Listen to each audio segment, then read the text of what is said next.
and welcome to Forever Rugby on First Sports. For today's preview is Ireland take on New Zealand tomorrow in Dublin at the Aviva Stadium. And it's becoming quite a very interesting clash between Ireland and New Zealand, because if we look at the last four matches between the two nations, it's actually reached 2 wins Ireland, 2 wins New Zealand. Now, the last time the two met was in the quarterfinal of the 2019 Rugby World Cup final, when New Zealand absolutely blew Ireland away 46 points to 14. Before that, it was a very big, well, not score-wise, but a historic victory in Dublin, where Ireland beat New Zealand 9 points to 16 back in 2016. New Zealand beat Ireland 21 points to 9. But it was that game back in 2016 in Chicago in the United States, where Ireland beat New Zealand 40 points to 29. That was sort of the game which was just kind of a bit of a landmark, but it was the first time Ireland had ever beat New Zealand after years and years and years of trying. So, Johnny Sexton was talking earlier this week, talking about the fact that they want to make history. They want to be able to beat the best team in the world. And I think this Irish side has underperformed in the last year or two. They've got the quality, they've got the players. You look at the lineup for tomorrow, it's a very, very strong Irish team. But they just haven't quite been able to put it together. They had quite a disappointing Six Nations campaign where at times they looked like the Ireland of the old that we sort of become to know, really. But they haven't really been able to take up that next step. So, it'll be interesting to see how they go about their business this weekend. Before we look at the two sides, two very strong sides, please do smash like on the video and subscribe to the channel as well. We're going to start with the Irish side, which of course will be led by Johnny Sexton, former World Player of the Year, a brilliant, brilliant operator when he's playing at his best. Unfortunately, injuries have robbed him of what should have been a far greater and a far longer Test career. But even now, he's had a very, very good career. But up front for the Irish, a lot of quality in the likes of Andrew Porter, Ronan Callagher and Ty Furlong. Porter, Furlong, you couldn't want better props, really. Ty Furlong, absolute British and Irish Lions players scattered in amongst this Irish squad. Very, very strong, even a very strong bench as well. In the second row, Ian Henderson and James Ryan. James Ryan, somebody who people were very surprised wasn't a British and Irish Lion, but Ian Henderson, been there, done that. A very, very classy operator, and I think that tight five is very much what could be a huge sort of factor for Ireland. The fact in terms of trying to get themselves on the front foot against New Zealand.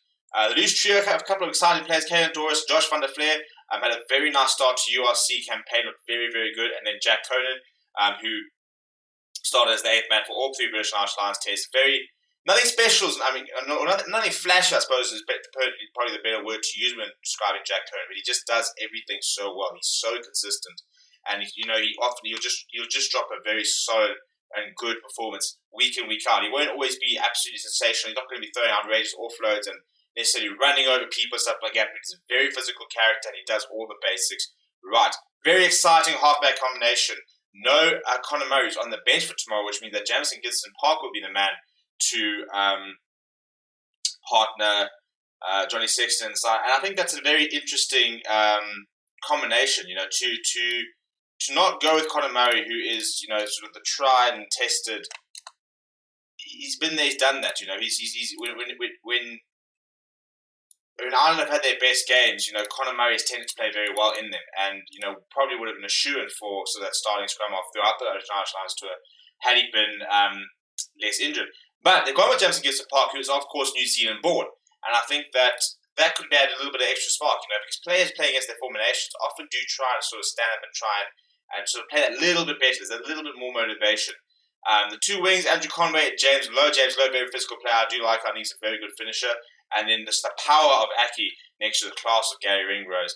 And at the back, you've got Hugo Keenan. So it's a very good Irish side. And then off the bench, it just gets better, really. I mean, the reserve front row, Rob Herring, Cian Healy and Finlay Beelum, very solid players there. And, to have Tyke Byrne coming off the bench shows you how much depth that Ireland do have when everybody is fit. You've still also got Peter Mahoney, who's playing some very good rugby for Munster at the moment. And then you've got Conor Murray, Joe Carberry and Keith Earl. So plenty of experience across the Irish squad. And they need to dip into all their reserves if they are to beat this New Zealand side, which I think is probably one of the strongest sides they've put up all year. In the front, Joe Moody, Cody Taylor and Nepalua Lala. Back to sort of the usual suspects up front. They've done a lot of rotation in the last couple of weeks. Obviously, they had USA, they had Wales, they had Italy. They haven't had sort of the opposition like an Ireland they're going to have tomorrow. So very much back to sort of full strength side, which sort of shows, especially in the second row with Brodie Retallick and Sam Whitelock rekindling their partnership. Sam Whitelock takes the captaincy back from Sam Cane, who was not involved this weekend. And then the loose trio, Ethan Blackhead's been outstanding all year. He's next to the likes of Dalton Mapili and Artie Severe. Obviously, also in the form of his life at 8th man. You can play everywhere across that scrum, and he's just brilliant. And then you've got TJ Perinari, who's partnering Beauden Barrett. Richie Mwanga's on the bench. The Beauden Barrett seems to sort of manage to get a bit of a run ahead in terms of that starting fly half berth at the moment. The 2 wing Sebe Reese has gone to the left wing, and will be using his devastating finishing ability to try and get over the line.